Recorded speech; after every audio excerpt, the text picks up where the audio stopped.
horta ninka la yidhaahdo marka u horeysa dagaalka waxaa lagu saxeexay magaalada la yidhaahdo Dooba Guduud waxaa saxeexay ninka la yidhaahdo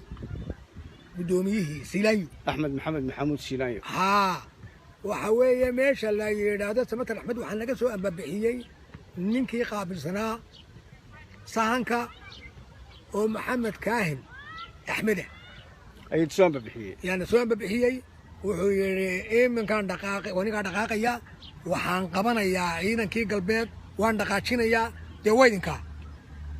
tawakkal ala Allah waa noo soo duceeyey ducadii baan ku soo baxnay alxamdulillah rabbil caalamiin taxana dheer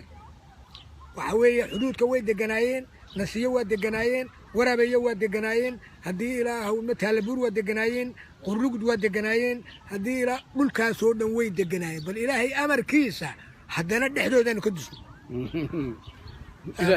dhexdoodaanu ka dusnay waxa weeye waa qadarka ilaahay waxa weeye waa shaqada ilaahay iska wato ilaahay baa guusha nala jeclaa ilaahay baa guusha haddii ilaahuna naga siiyey wala iska gardan ilaahay baan ugu xamdu naqayaa alxamdulillah awood aanu ku muquuninay ma jirtee ilaahay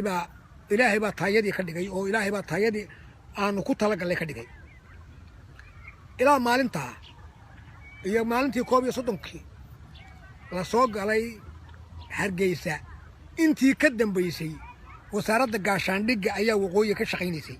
wasaarad kale oo ka shaqaynaysay ma jirin wasaaradii way kala go'ay waxa kala go'ay waxa weeye waa u dhamaatay laba military oo ishor fadhiya oo dagaalamayaanu ahayn laakiin dawladda kama jirin afweyne 27 May ayuu dhamaatay ilaa 31 ayuu dhacay 1988 ayuu dhacay maanta Abraal soo galay hadalka intaasaan ku soo gabagabaynayaa waxba badin maayo wixii dambe waraysiyada dambe aan ku sheegi doonaa maalintii taariikhiga ahayd ee mujaahid Maxamed Xaashi Lixle iyo Muuse Cabdalle waa wada Lixle waa wada Lixle haddii ilaa wadma waxa weeye reerkaas isagu dadka kuma jiro Muuse Cabdalle dadka kuma jiro wada Lixle ma yadee Lixle ma ka kaalay war waxaan ku Muuse Cabdalle dadka kuma jiro ilaa waxa weeye ninka Lixle la yiraahdo shakhsi uun buu ahaa waxa weeye nimanka la yiraahdo Muuse Cabdalle waa ummad halgankii u ahayd daacad ma sha Allah rag badan dad badan la laayay maxaad faraysaa mujaahid maanta kuwa joogana markaa waxaan farayaa kuwa yaryar ee afka dhuudhuuban leh ajibaysan ee haddii facebookyada iyo Soomaalida iyo waxba ma dhicin iyo haddii ilaa waxaalehow 100 hawlood dagaalkii muu dhamaandhe 100 hawlood baan yaan soo marin doonaayo haddii alla ka dhigo wax waliba ay dhaceen waad aragtaan ciidankii xoogga dalka Soomaaliyeed baa la kala soocay markaasaa wixii reer waqooyi ahaa ee waliba isaaq ahaa kurka loo caseeyay waa taa maalin walba daadku soo saarayo malka durduro lafahoodii iyagoo dirayskii gashan wali adduunyada lama arag nin ciidankiisii intuu kala sooco reera u kala sooco wax weeye kii ka soo horjeeday qoladoodii waxa weeye luqunta u caseeya wali adduunyada lama arag waxaan idin leeyahay war haddii ay wanaagsanaayeen iyo hadday dawlad ahaayeen maxay ciidankoodii u kala sooceen kala soconaya qarankiina ilaashada war qarankiina ilaashada oo dadnimadiina ilaaliya oo damiirkiina ilaaliya oo waxa weeye taariikhda dib ugu noqdo war laaluush yar oo xun oo saqajaana oo mobilka lagu soo diray dalkaaga cay haddii ilaahu dalkaaga burburi dadka isku dir haddii ilaah war waxyaabaha joojiya